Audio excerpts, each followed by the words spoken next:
resumo do painel, a gente vai tratar um pouco da operação, o que que precisa dentro da possível regulamentação para uma exchange funcionar e como que ela tem que se lidar com as ofertas delas para os usuários, né?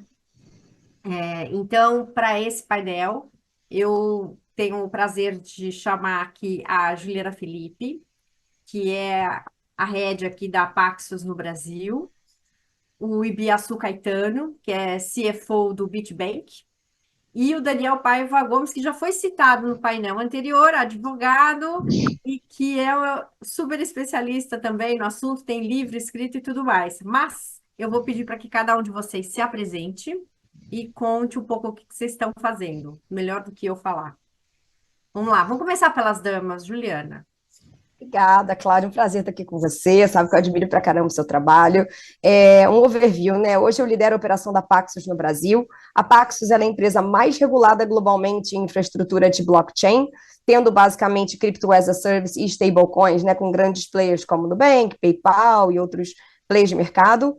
Hoje, acho super importante falar muito, né? A gente vai falar muito sobre custódia do dinheiro, das chaves, mas o mais bacana é realmente entender, né, como o mercado tradicional está mudando na área financeira e como a gente pode influenciar essa nova fase. Então, um prazer estar aqui. Muito bem. Vamos lá. Olha, vai você? Eu já vi que o Ibiaçu já tirou o fone, então vai, né, Ibiaçu? Não tem Vamos lendo lá. em ordem alfabética, mas vai Pra- você. Prazer, bom dia. O nome é Ibiaçu Caetano, podem me chamar de Ibi, então eu sou o CFO do Bitbank. Bitbank é um marketplace que atua semelhantemente a uma exchange, onde você pode comprar e vender criptomoedas, porém, acessando todos os mercados, né, todos os exchanges você consegue acessar através do Bitbank. E hoje a gente a gente é o player brasileiro com maior volume de negociação, então, tirando o primeiro lugar, que é a Binance, a gente está em segundo, então é uma posição extremamente importante para a gente olhar para a regulação, na medida em que temos uma participação muito expressiva, né, com o mercado, e super honrado aqui em fazer parte desse painel aqui de qualificados, Cláudia. Muito bom. Vamos lá, Daniel, agora sim. Dia, pessoal. Estou também muito contente de participar desse evento. Agradeço fortemente o convite, Cláudio. Agradeço ao Block News, ao Cantarino Brasileiro. Prazer revê-lo, Ibi, sempre um prazer. Adoro trabalhar contigo. Ju, a gente ainda não se conhece pessoalmente, mas de toda a nossa interação ontem, já estou ansioso aí para a gente tomar um café e eu poder te presentear com os livros. Bom, para quem não me conhece, eu sou advogado, também enveredei aí pelo mundo dos criptoativos, felizmente, com mestrado em Ciências da Computação por Nicosia.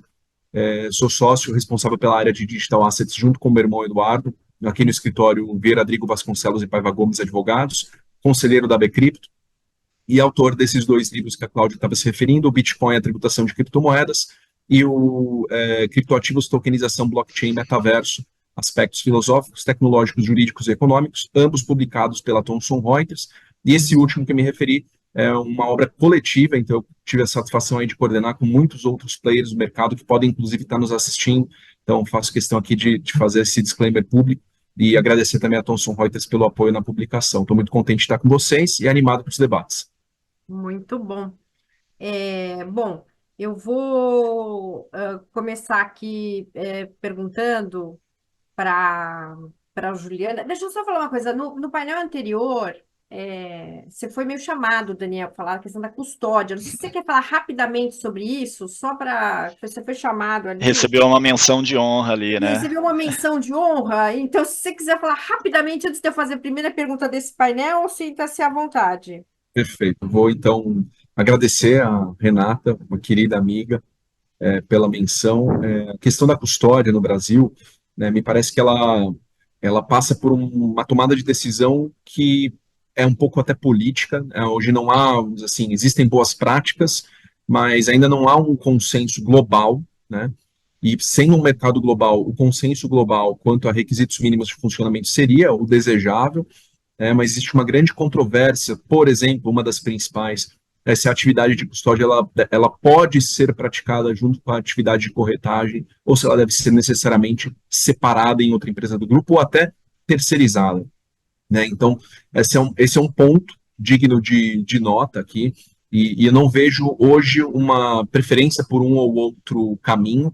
O que me parece é que, e isso já toca um pouco com o nosso painel de hoje, a regulação ela precisa ser sensível ao status quo do mercado. Então, é possível que, por médio e longo prazo, faça sentido a gente ter uma regra que obrigatoriamente segregue a custódia das demais atividades? Até acho que sim, se a gente pensar que isso vai acabar sendo a infraestrutura global do sistema financeiro. Entretanto, no estágio atual, me parece que a segregação ela parte muito de um status quo do financeiro tradicional, né, que separa a corretagem da distribuição, da emissão e da custódia, mas que no mundo cripto acaba talvez não sendo tão mandatória, já que sendo registros escriturais, né, são logs informacionais numa planilha Excel gigante distribuída, né, a gente trata a custódia aqui de uma forma um pouco diferente. Então, eu não vejo hoje a necessidade de separação da atividade como algo mandatório, porque o mercado ainda é embrionário, né, a gente tem nem 10% da população global, salvo engano da minha parte, envolvida ainda nesse mercado. Então, a grande dificuldade hoje é uma tomada de posição sobre a separação ou não de atividades. E aí, claro, a infraestrutura tecnológica de como a custódia vai ser implementada não me parece que é algo que a lei tenha que se preocupar, e sim o regulador a nível infralegal, e isso foi objeto da tomada de insumos na última consulta pública 97. Então, essa é acho que nos 2 minutinhos aí que me cabiam, Cláudia, eu fazer esse disclaimer. Legal, ótimo. Ah, é um assunto super complexo, né, gente? De fácil não tem nada.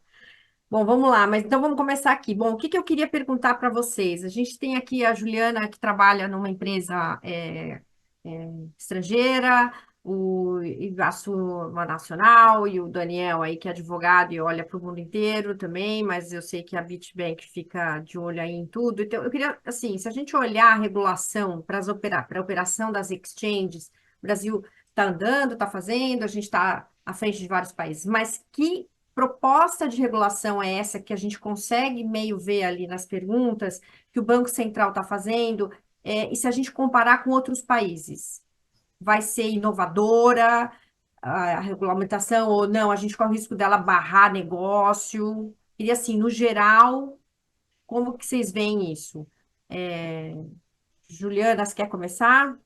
Pode ser. Então, como eu venho de Paxos, né, uma empresa extremamente regulada, vejo que o Brasil hoje ele está mapeando com testes, com consulta pública, os riscos e oportunidades. Se a gente pensa no ano passado, né, os Estados Unidos, que foi um dos primeiros, né, via DFS a regular e realmente ter essa autonomia, olhou talvez com muita severidade, né, no enforcement nos Estados Unidos, e foi um ano muito delicado para essa questão. Acho que o Banco Central ele está trabalhando de uma forma muito colaborativa e ele está certo de explorar todos os lados. É muito interessante analisar as propostas para entender como cada influência vem, né? Então, os players mais tradicionais eles olham para o lado do que eles vivem, né? As fintechs já olham de um outro lado, e isso é muito rico, ver as diferentes influências e as diferentes realidades para criar uma regulação que funcione. Mas olhando para Paxos, né, o ponto principal aí que eu gosto de defender é a segregação patrimonial, que a gente sempre trabalhou dessa forma.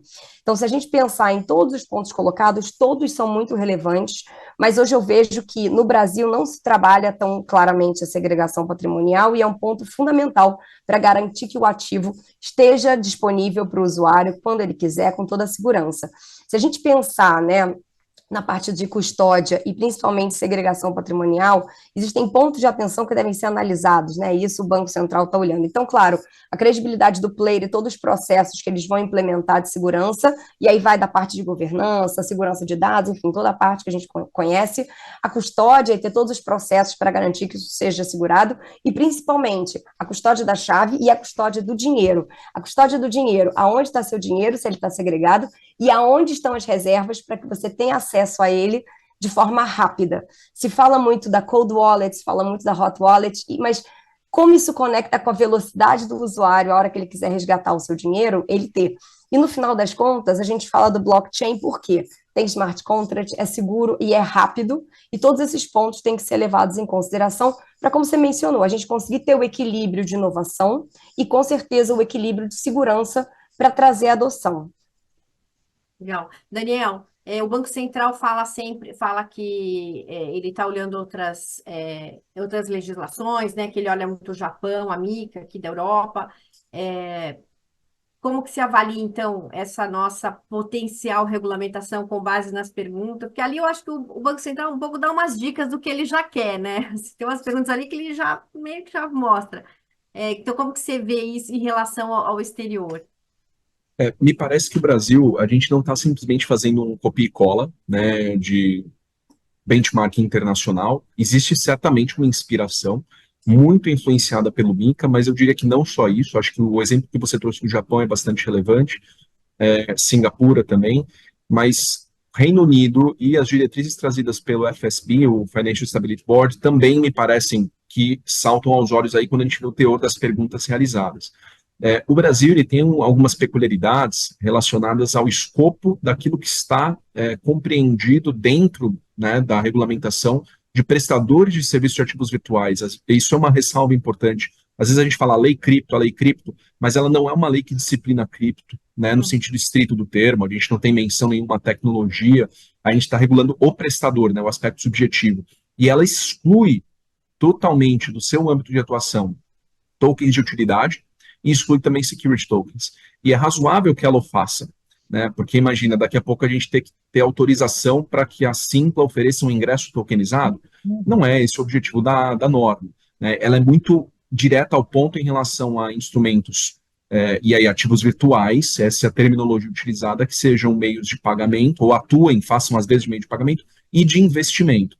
E aí, quando a gente olha para o padrão internacional, aí também existe uma similitude de caminho, que aí não é necessariamente do Banco Central, mas do Congresso Nacional, ao ter editado a Lei 14.478, quando o MiCA não se aplica, por exemplo, a security tokens, já que nesse caso vai ser aplicado o MiFID, que é uma regulamentação específica para mercado financeiro e de capitais. E o mesmo aconteceria aqui no Brasil, ainda que não de uma forma ostensiva, né, mas de uma forma negativa, ou seja, quando a lei fala, olha, o que está dentro da CVM está dentro da CVM. Não vai ser diretamente afetado. Vai haver uma relação indireta de conexão. Você pode ter um PSAV, o prestador de serviço de ativo virtual, que é autorizado pelo Bacen e que, porque ele decidiu ofertar algum security token, ele vai ter que estar dentro também da regulamentação da CVM, que ainda está em vias de ser editada, né? Ainda que nós tenhamos aí o ofício 4, o ofício 6 e o parecer de orientação 40, mencionando aí questões relacionadas a token de renda fixa, ainda não é algo tão, vamos dizer assim, ostensivo, abrangente, como é o MiFID na União Europeia. Então, me parece que o ethos é similar, o que é bom, né? Só me parece que seria muito interessante se a gente tivesse uma regra que eu não vi ainda sendo implementada no mercado, mas uma regra talvez de reciprocidade de licença. Então, e isso já existe em certa medida com a LGPD. Né? Então, se você tem, por exemplo, um país com o qual você vai compartilhar dados que tem o mesmo nível de maturidade de proteção, o fato de estar em compliance com a legislação de proteção de dados local te garante um compliance também com a legislação estrangeira. Então, hoje eu penso que seria muito bacana, né, já que o Brasil está alinhado em termos macro, como, por exemplo, o posicionamento da União Europeia, algum tipo de direcionamento multilateral para que, por exemplo, se eu estou autorizado a operar no Brasil, eu estaria autorizado, mediante eventualmente um procedimento simplificado, para operar na União Europeia. Então, resposta à sua pergunta, não estamos nos limitando a um Ctrl+C, Ctrl+V, existe uma inspiração e o interessante é que essa inspiração ela está sensível aos diferentes tipos de token, né? Aquilo que eu chamo de natureza camaleônica. Então, nesse ponto, o Brasil, me parece, ele está sendo bastante visionário. E eu diria que a gente está à frente quando a gente conecta isso com o padrão CBDC, que seria o DREX, que na União Europeia ainda está bem atrasado comparado ao nosso ecossistema. Então, nesse ponto, eu diria que, ok, não temos a regulamentação infralegal, mas se a gente for ver o estado de maturidade na Europa, o MiCA sozinho não resolve o problema. Né? Você precisa que cada país internalize isso no seu ordenamento doméstico. Então, se eles estão esperando ainda essas legislações domésticas surgirem, né, o Brasil, por estar esperando uma regulamentação infralegal do Banco Central, a gente está quase que no mesmo estágio de evolução de regulamentação do mundo cripto que eles. Então, nesse ponto, eu não considero o Brasil atrasado e eu acho que a gente também tem um protagonismo relevante para esse mercado. Legal. Ibiaçu, é, quer comentar o que eles falaram, mas eu também quero te perguntar se existe algum temor da parte de vocês de que a regulamentação fique, sei lá, daqui a algum tempo fique ultrapassada ou que ela barre inovação já logo na saída. Boa, Cláudia. Deixa eu começar do jeito certo esse aqui, que é fazendo um grande parabéns, na verdade, para o nosso regulador. Você colocou aqui na sua introdução hoje, né, antes do primeiro painel, acaba de ser reconhecido o melhor Banco Central do mundo. A gente teve 2 premiações de melhor presidente do Banco Central do mundo. Eu acho que o Daniel aqui matou a pau a questão. Não adianta você ter regulação se você não tem o ecossistema todo se movimentando. Então a gente está talvez um pouquinho atrasado no timing aqui de entrega da nossa regulação, se você pensar com a Mica, mas a gente está super na frente com relação à transformação do nosso sistema financeiro. Eu acho que a gente está aqui hoje, provavelmente num momento único de Brasil, espero que se repita muito mais vezes aqui pela frente, mas onde, minha previsão, tá? Onde os copycats, sabe aquela coisa em que, eu vou abrir uma startup aqui no Brasil, vou fazer um copycat de uma coisa que já fizeram lá fora, eu vou abrir exatamente o mesmo modelo de negócio aqui no Brasil, né? Isso é um estilo clássico. Acho que a gente vai ter pela primeira vez o mundo fazendo copycat de empresas brasileiras. A gente está saindo na frente de o que é basicamente o futuro do mercado financeiro, o futuro do sistema financeiro, e assim, tem uma bomba que ainda vai acontecer, que é quando o blockchain bater em câmbio. Assim, é inevitável, né? E a gente vai ver isso acontecer aqui primeiro também, quer dizer, a gente vai passar aqui pela regulação super proativa, a gente vai passar por uma transformação via CBDC, DREX, etc., do sistema, vamos dizer, da arquitetura, né, do encanamento do nosso sistema financeiro tradicional, e o próximo ponto vai ser câmbio. Assim, a gente está aqui no Brasil com a oportunidade, faca e queijo na mão, em um ambiente geopolítico internacional de maior disputa a respeito dos fluxos internacionais de moedas, preponderância de dólar, perda de preponderância de dólar, e a gente tem aqui o câmbio que vai entrar junto com o blockchain. Então, assim, eu estou extremamente animado com a atuação do nosso regulador, com a atuação dos nossos players, o ecossistema de blockchain, cripto, CBDC e toda a digitalização do sistema financeiro aqui no Brasil. Tá? Acho que essa é a minha abertura, antes de falar de qualquer coisa. Então, assim, sobre vamos dizer, os perigos, né? Os perigos do regulador, né? Na tomada de decisão, em criar o design, né, para o que serão as regras que vão permear a atuação dos players aqui para os próximos anos. Assim, existe um risco muito grande da gente tentar otimizar muito cedo. Tem até um jargão no mundo aqui de desenvolvimento que otimização, quando acontece muito cedo, é a mãe de todos os problemas. Quer dizer, você já tenta pensar 3 passos à frente e criar uma coisa que vai funcionar lá para frente. Então, normalmente, quando a gente está falando de inovação, a gente precisa criar um espaço onde, cara, não tem como acertar tudo. Né? Então, essa aqui vai ser a mente do regulador, essa é a mente do Bacen, não tem como você acertar tudo. Porém, a gente tem aqui 5 anos, pelo menos, nos próximos 5 anos, onde a gente vai testar essa regulação que vem por aí. Né? E o meu maior medo, né, e eu vou parafrasear aqui o João Ascioli, lá da CVM, que ele falou numa palestra recente, muito interessante, ele falou, olha, sabe qual que é o maior problema do regulador? Quando o regulador ele faz o quê? Ele ouve o mercado, né? Ele ouve o mercado para receber o feedback.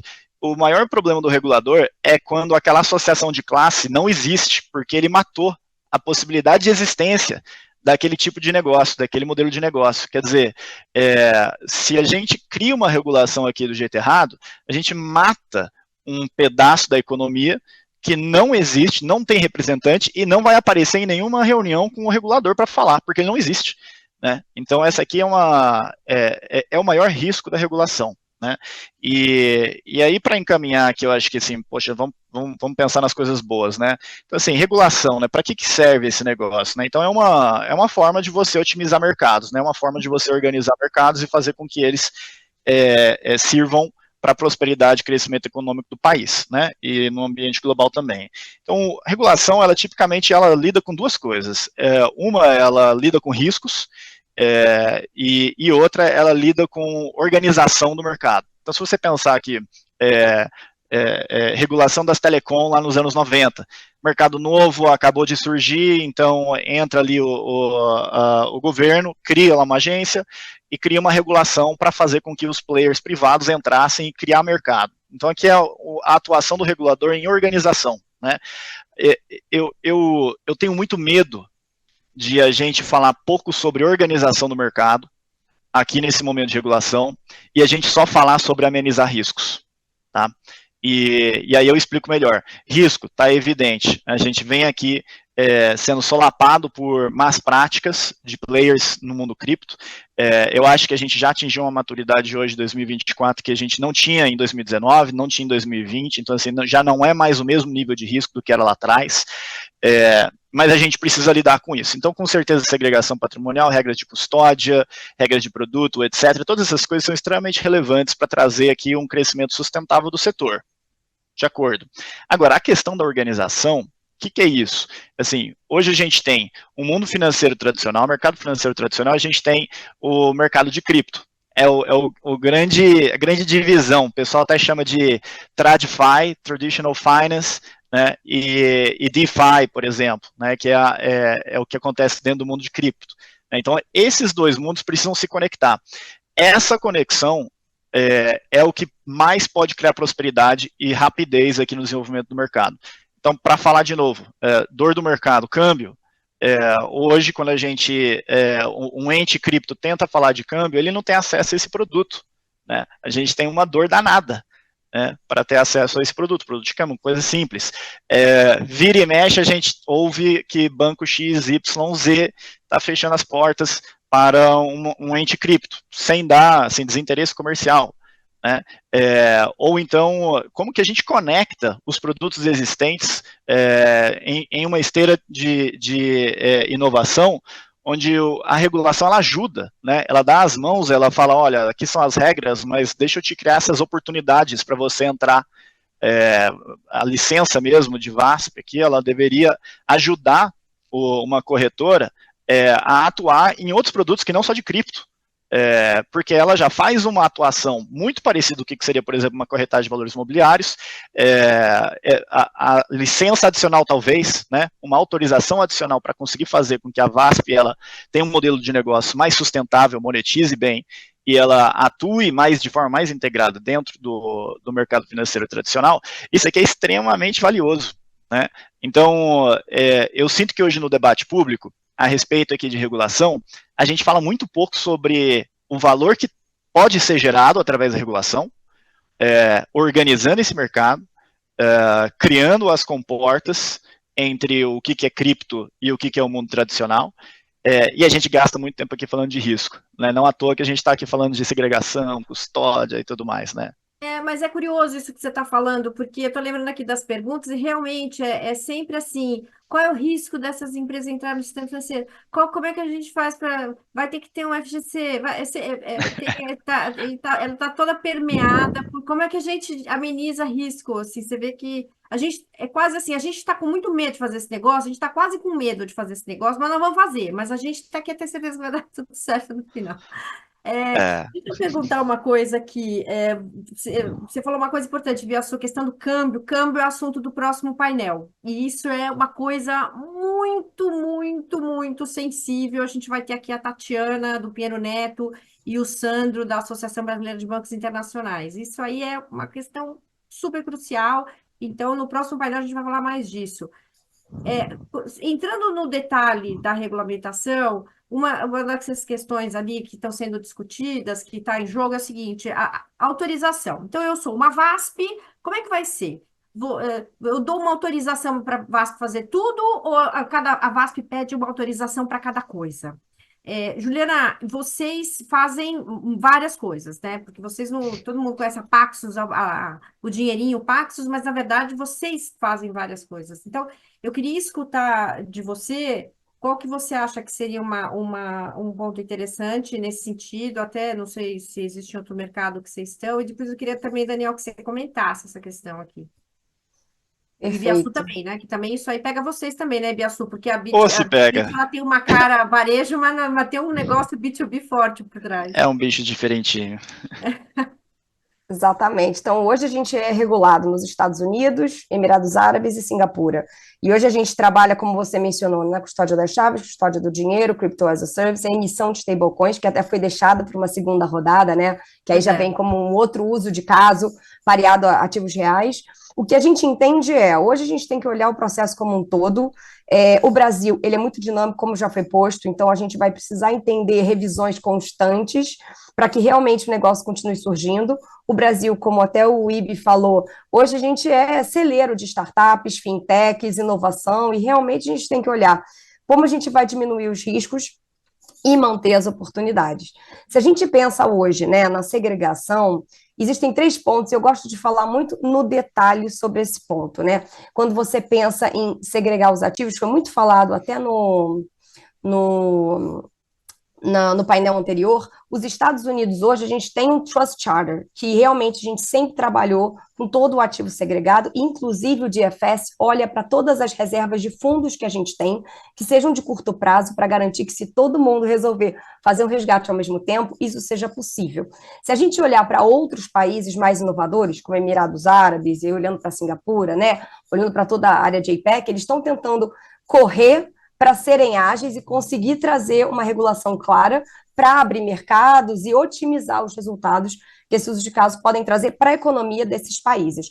O Brasil, ele vem olhar para todas as influências, mas muito com a realidade do Brasil. A gente até ontem conversou, né? Eu gosto de falar sobre as pirâmides do Bitcoin. Legal, infelizmente, né, golpes e fraudes acontecem em todos os mercados, né? A gente até falou do exemplo da questão do alface e outras formas que golpes acontecem. Então, se a gente pensar na competência do Banco Central como regulador e avaliação de todas essas influências globais, acho que a gente está, sim, se posicionando de uma forma muito consciente. E quando se fala de interoperabilidade, que é um outro ponto que eu queria jogar aqui, se fala muito da interoperabilidade técnica, mas na minha visão, a interoperabilidade jurídica é que vai ser um ponto fundamental para a gente vencer numa segunda jornada, porque cada país está criando realmente a sua regulação de acordo com a sua realidade, de acordo com a sua economia, mas no final, como o cripto nasceu global, a gente vai precisar conectar essas regulações, principalmente em casos de remessas internacionais ou realmente transferências transfronteiriças e garantir que o Brasil consiga ter esse oversight de uma forma mais abrangente. Daniel?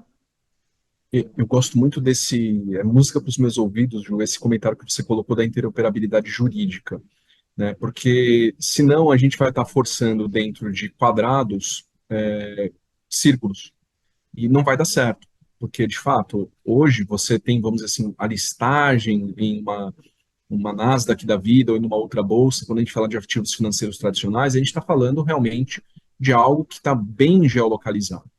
Eu não estou aqui também sendo, vamos dizer assim, sonhador, entusiasta em excesso do ethos da descentralização, que em certa medida acaba também, quando a gente olha a maioria dos projetos, acaba sendo falaciosa essa descentralização. Então você consegue sim geolocalizar, você consegue, vamos dizer, ou identificar quem tem soberania para falar eu sou o regulador competente.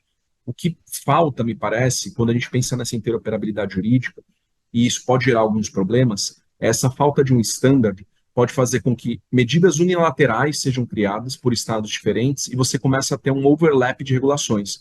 Então imagina, daqui a pouco um país fala, não, se o servidor que está sendo utilizado está no meu território, eu entendo que isso já é um elemento de conexão que eu posso te obrigar a você estar em compliance comigo.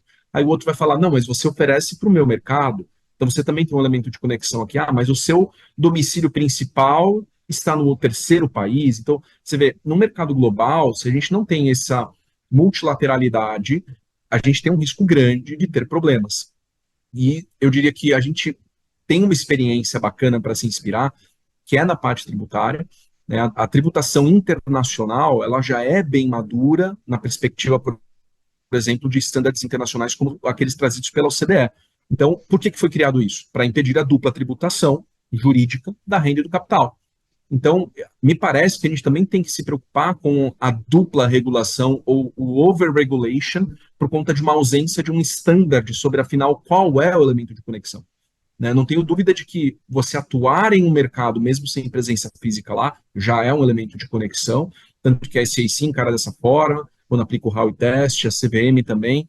Agora, para além disso, existem outras variáveis. Então, essa interoperabilidade jurídica ela é importante, senão a gente daqui a pouco vai começar a falar, esse Bitcoin é brasileiro, a Bitcoin é americana, e vai ficar uma lambança, né, na falta de uma palavra melhor, que me parece que o Brasil, e aqui vale dar aqui os parabéns novamente para os 3 reguladores envolvidos, Banco Central, CVM e Receita Federal, ele me parece, ainda que ele não fale ostensivamente isso, toda a manifestação pública ela é crypto-friendly.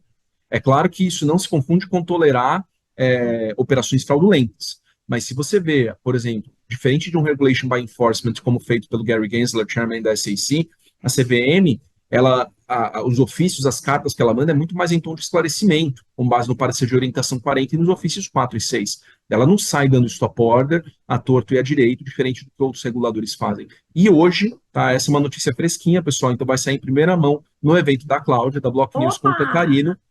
Saiu finalmente a instrução normativa regulando a Lei 14754, que é a Lei de Aplicações Financeiras. Então, quando saiu a lei, todo mundo ficou meio assim, puxa, o que vai ser isso, né? Porque ela falou, olha, ativos virtuais equiparados a aplicações financeiras localizadas no exterior estarão na regra nova.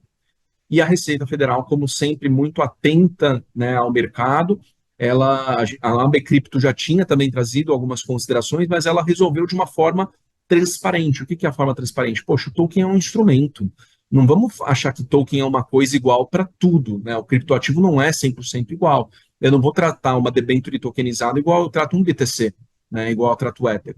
E essa instrução normativa que saiu hoje, eu vou ver aqui o número já para falar ao vivo para todo mundo, instrução normativa 2180, dia 11 de março de 2024, com publicação hoje, o que ela está falando? Olha, se o token representa digitalmente uma das aplicações financeiras mencionadas pela lei, ou se as características dele são de aplicações financeiras e o intermediário estiver no exterior, aí eu estou falando sim de um ativo virtual que é equiparado a uma aplicação financeira localizada no exterior. Nos outros casos, não. Por que isso é bom? Dá um exemplo, pessoal. Daqui a pouco o mundo está inteiro tokenizado. Você comprou uma passagem aérea que é um NFT da Swiss Airlines, a Swiss é o emissor. Ela é também o custodiante, o distribuidor, entre aspas, desse token.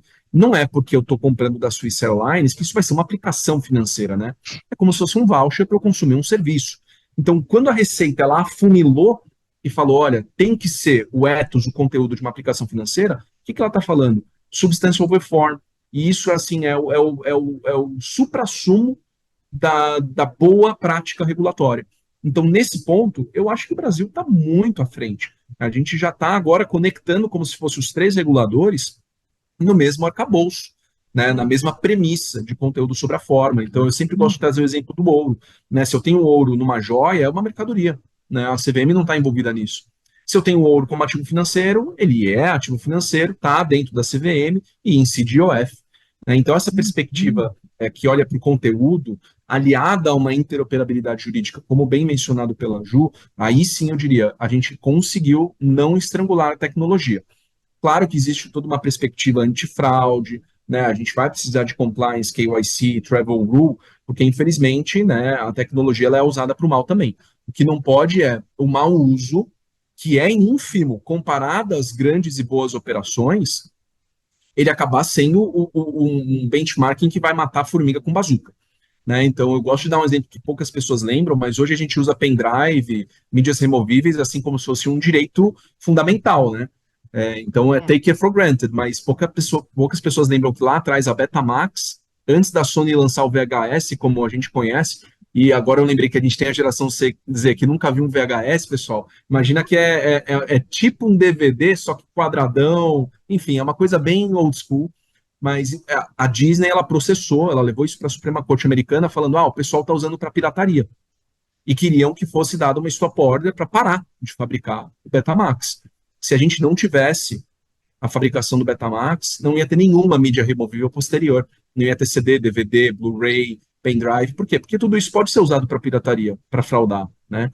Então, infelizmente, lá atrás, a Suprema Corte Americana teve a sensibilidade, por maioria, não foi por unanimidade. Então, vejam que rolou uma discussão intensa ali, por maioria reconheceu, não, o mau uso da tecnologia não pode infirmar o seu bom uso. Então, a Tramontina não vai parar de vender faca porque alguém usou uma faca da Tramontina para cometer um crime.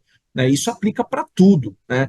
Então, se a gente precisa colocar o pé no chão e olhar para os mercados tradicionais fora do mercado financeiro e olhar para esse cuidado, me parece que a Receita Federal, a CVM e o Banco Central já estão nessa página.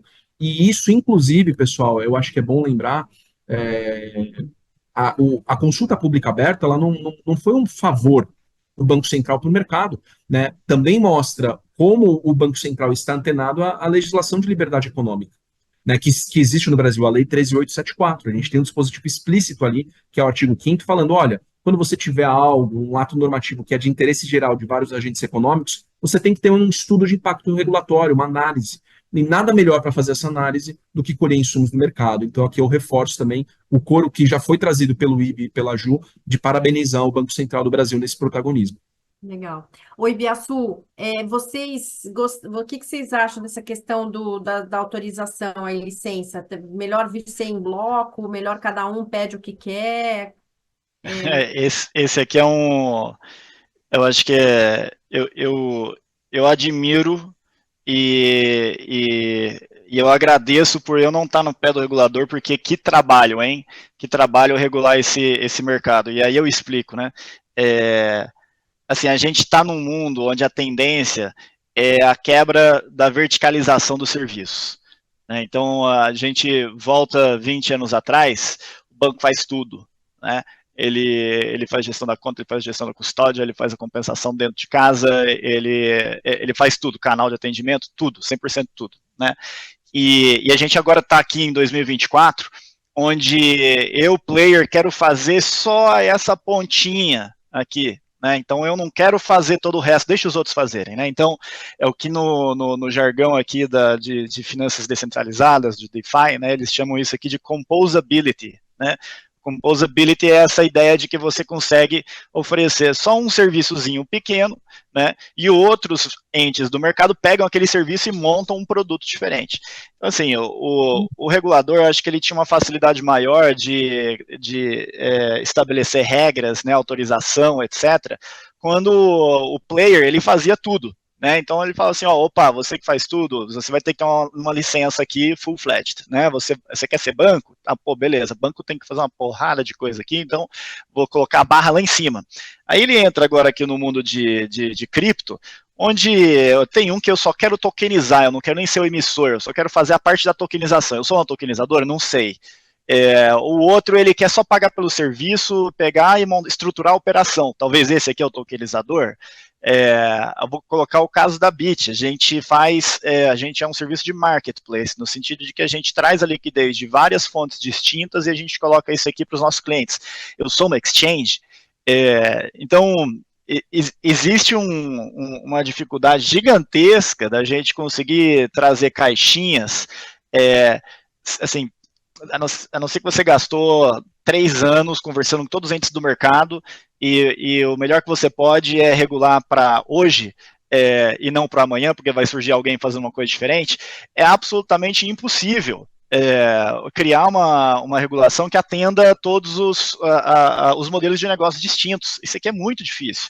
Então, assim, de novo, voltando aqui para o design inteligente que o regulador precisa fazer, entre regular mais e regular menos, estar entre a espada e a cruz, né? Porque eu preciso da segurança, mas ao mesmo tempo, as minhas categorias, caixinhas que eu estou criando aqui, não necessariamente o mercado segue isso. Né? E eu vou fazer o mercado ter que seguir. Então, assim, é uma dificuldade muito grande, né?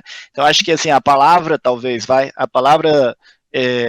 o princípio que eu vejo aqui vencendo nesse modelo, né, de desverticalização é modularidade, né? Então, poxa, eu fico pensando aqui, acho que a Ju tem que ir lá no Bacen e pedir a licença Paxos, porque a Paxos faz umas coisas assim que ninguém faz e tudo mais, e só ela aqui no Brasil está fazendo isso, e ela vai falar assim, ó, cria uma licença que é só para Paxos, e qualquer concorrente que vem depois, obviamente, né, mas o modelo de negócio é só da gente. Então, poxa, o regulador, ele não pode olhar para player em específico, mas de repente vai ter um monte de player aqui que é o único que faz aquilo. A BitBank é o único marketplace. Poxa, será que o Bacen pode criar uma regulação BitBank? Então ele está entre a espada e a cruz aqui, de o quanto que eu acomodo para casos de uso específicos, e o quanto que eu consigo criar uma coisa que é catch-all, né, que faz para todos. Então, modularidade, extremamente relevante, né, para a gente poder facilitar o acesso. E aí, para fechar, né, que a gente está com o tempo terminando aqui, eu não vejo outra saída se não criar um sandbox de cripto.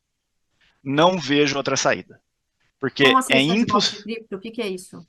É impossível o Bacen criar uma regulação que vai atender a todos. Ele necessariamente vai ter que fazer escolhas, e ao fazer essas escolhas, ele vai jogar modelos de negócio para fora da regulação. A gente não pode fazer isso. Então, criar uma porta alternativa que veja, esse aqui é um sandbox de cripto, né? O sandbox é aquele através do qual você submete o seu projeto para o regulador olha lá e fala assim, tá, você não entra realmente na regulação, tá tudo errado aqui se eu for comparar contra a regulação, mas o seu modelo de negócio é interessante.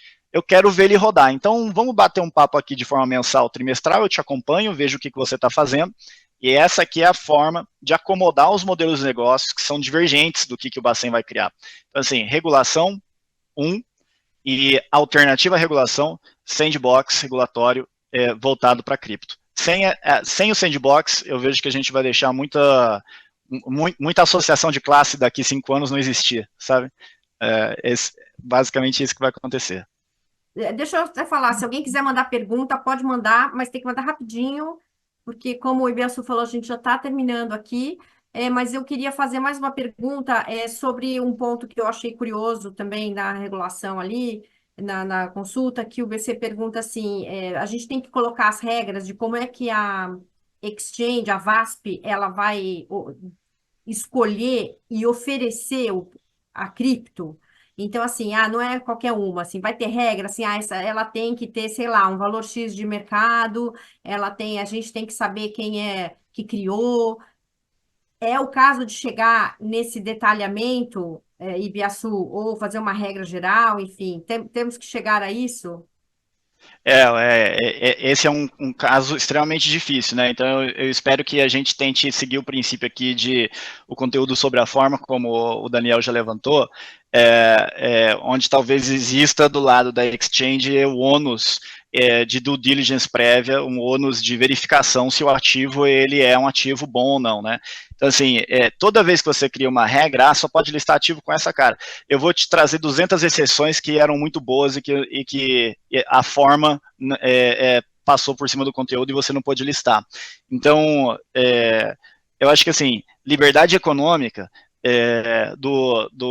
das partes aqui, a exchange, poder colocar um ativo e o usuário que fica lá falando, poxa, eu quero que vocês listem tal token e tudo mais, essa liberdade econômica ela precisa ter um limite, não tem como, né? Mas eu acho que assim, na medida em que a gente não tem muita visibilidade sobre é muito plural o número de ativos virtuais que podem ser listados aqui numa exchange, né? Muito plural, bizarramente plural. Estamos falando aqui mais de 10 mil, se a gente quiser pegar só as que tem market cap, valor de mercado relevante. Então, para baixo das 10 mil ainda tem mais milhão. Então, eu acho que criar regras estanques que definam qual que é o tipo de ativo que pode ser listado, acho que não é um bom começo, acho que a gente não entra bem nesse mercado, mas eu vejo extremamente salutar duas coisas. O ônus de verificar na medida do cabível, o ônus da exchange, né, de quem está listando, verificar na medida do cabível se aquilo trata-se de um token ou de um ativo, projeto sério, né, e número 2, transparência total a respeito do projeto token ativo para o usuário final, né, para ele ter a capacidade aqui de do your own research, como eles falam aqui no mercado, né, você tem que sempre fazer a sua pesquisa, não adianta você comprar porque um amiguinho falou para comprar, né. Uhum. E até, Cláudia, se me permite só fazer um complemento ao comentário do IB, que essa é uma questão que eu acho que ela vai dar muito problema se a gente não tomar cuidado.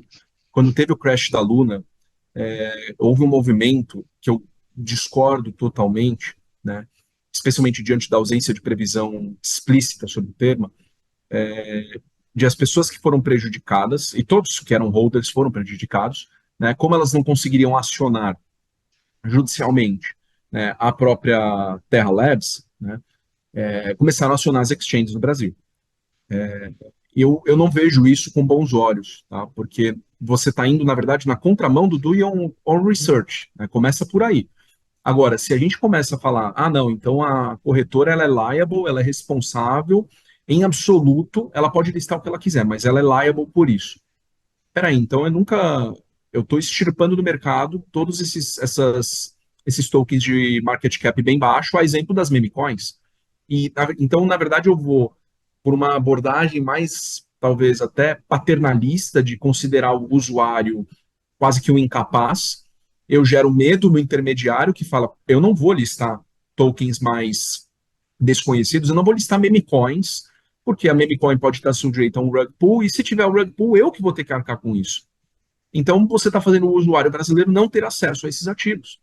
Quando, na verdade, o caminho correto é, se você quer ter acesso, está aqui, eduque-se. Né? Tem pessoa que sabe o que é uma meme coin, ela sabe que tem um risco elevadíssimo de ser fraude, elevadíssimo, mas ela quer arriscar. Ué, deixa ela arriscar, né? Desde que isso não gere essa postura paternalista, né? Aí eu acho que a gente corre um risco muito grande. Você também limitar ou falar, não, somente os 100 primeiros, os 10 mil primeiros tokens, não me parece que seja o caminho, porque diferente de ativos financeiros tradicionais, você lançar um token, isso é muito importante, eu gosto de falar sobre isso, especialmente por conta do case da Tornado Cash. Codar um software é equiparado para fins jurídicos a escrever um livro. Então, isso está cobertado pela liberdade de expressão. Se eu começo a ir por esse caminho de restrição, eu começo a ter uma posição dissonante com o que já acontece no mundo Web 2. Hoje, as pessoas usam o software que elas quiserem. Se esse software tiver embedado com um Trojan Horse, com um vírus, a pessoa que não, né, não fez a devida diligência e acabou entrando ali em marketplaces, em deep web, eventualmente, baixando coisa que contaminou a máquina dela, que proporcionou um estelionato, alguma coisa desse tipo. A mesma coisa, eu sempre gosto de fazer metáforas com o mercado tradicional. Se a pessoa caiu num golpe, né, o golpe do WhatsApp, e agora, infelizmente, com inteligência artificial isso vai piorar, a empresa de telefonia não tem culpa nenhuma. Não existe nexo de causalidade. E é a mesma coisa aqui para o mundo cripto. Né? Eu acho que a gente tem que parar, às vezes, de olhar o usuário como incapaz e, assim, citar o tio Ben do Homem-Aranha: com grandes poderes vem grandes responsabilidades. Você quer ter acesso a um mercado que um upside pode ser estupidamente alto, casos de pessoas que colocaram $100 e saíram com milhões de dólares, isso acontece? Acontece. É agulha no palheiro. Né? Então, eu acho que essa pergunta ela é importante, ela tem que ser endereçada, desde que ela não caminhe para essa perspectiva restritiva, porque senão o que vai acontecer? A gente vai colocar os players brasileiros em um desequilíbrio concorrencial com os do exterior. E aí, já para quebrar uma objeção, Daniel, mas o Banco Central só vai liberar para operar quem tiver base no Brasil, etc, etc. Ok. O que isso vai causar? Vai causar com que as estrangeiras elas não possam ofertar ostensivamente produto, mas não vai impedir o usuário que é mais pesquisador, que gosta de escarafunchar, ele ir lá abrir uma conta numa exchange estrangeira. Ela não vai poder prospectar clientes, mas hoje eu posso comprar algo na Nasdaq sem que ela possa oferecer isso aqui ostensivamente. Vai ser a mesma coisa. Então, se a gente cria uma regra que ela pesa nas costas do empreendedor brasileiro sobre responsabilidade pelo que ele vai listar, a gente tem que estar já ciente de que é mais um desequilíbrio concorrencial para o mercado brasileiro, que já não pode oferecer mercado futuro em cripto, que já não pode oferecer derivativo em cripto. Então, eu só falaria para a gente ter, assim, cuidado com o nível de proteção, porque proteção ao consumidor todos nós queremos, desde que isso não coloque o próprio consumidor como tendo uma inacessibilidade a produtos interessantes para ele, ainda que sejam de alto risco. Legal. O Daniel, deixa eu só fazer super rápido. Super rápido, porque a gente está super rápido. Super rápido. Além das exchanges internacionais, na verdade tem uma válvula de escape aqui, que é você trazer os seus ativos para sua própria wallet na blockchain, e lá você transacionar e comprar quaisquer tokens, que o seja. E lá você vai ter muito menos informação a respeito do ativo do que você teria se uma exchange tem a obrigação de declarar as informações desse token. Então, assim, se a gente restringe, o efeito que vai acontecer é o contrário, não é maior proteção, é menor proteção, porque o usuário ele vai atrás de comprar aquela meme coin, ele vai atrás de comprar a moeda do cachorrinho, essa moeda do cachorrinho vai estar dentro da blockchain, onde existe muito menos disclosure, muito menos informação, e ali ele fica 100% aberto a ataques, hacker, scam e tudo mais. Então é extremamente perigosa a restrição aqui. Deixa eu só, então, assim, eu queria só colocar aqui uma pergunta que é assim, é rápida, é assim, por um acaso, é uma pergunta da Daniela Von, eu não sei falar o sobrenome dela, a Daniela, ela está junto com a Samantha Leal, construindo uma startup, e ela pergunta sobre a questão de regulação de tokenização de ativos intangíveis como talentos, ideias e projetos. Esse tipo de ativo está na regulação especificamente ou ele vai entrar no balaio ali junto com todo mundo? Talentos e ideias e tudo mais. Volta para aquela questão do conteúdo. Não tem uma resposta sim ou não direta. Vai depender Tá, do que está sendo tokenizado. Então, tá bom. royalties não são aplicação financeira, Tá, né? Então, eu já diria que estaria fora, tá eventualmente, de bom. uma regulamentação da CVM. Agora, não adianta nada a pessoa criar um token que ele seja um non-security, vamos dizer assim, a tokenização de um ativo tradicional que não seja um ativo financeiro, só que ela fez o marketing, ela fez a publicidade de uma forma que gerou expectativa de rentabilidade futura na cabeça do usuário. Porque se ela fez isso, ela distorceu, né, o conteúdo por meio da comunicação e aquilo, por arrastamento, virou um contrato de investimento coletivo, virou um valor Tá, mobiliário.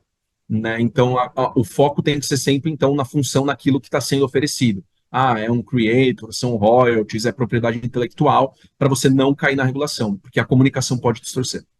perfeito. Pessoal, eu queria super agradecer vocês. Peço desculpas para quem está escutando a gente e até os nossos panelistas do painel 3, mas enfim, sempre assuntos que a gente tem hora que a conversa vai e a gente tem que terminar a frase para quem está escutando entender, e o assunto é importante também. Mas enfim, quero agradecer Juliana, Ibiaçu, Daniel, mais uma vez. Aprendi um monte também agora, foi ótimo. A gente só aprende nesse setor. Essa aqui é a graça de Eu aprendi fazer interoperabilidade tecnologia. jurídica.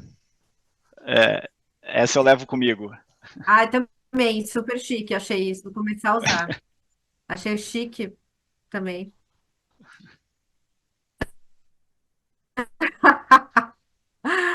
Gente, muito obrigada para vocês três. Grande abraço, gente. Pessoal, tchau, Tchau. tchau.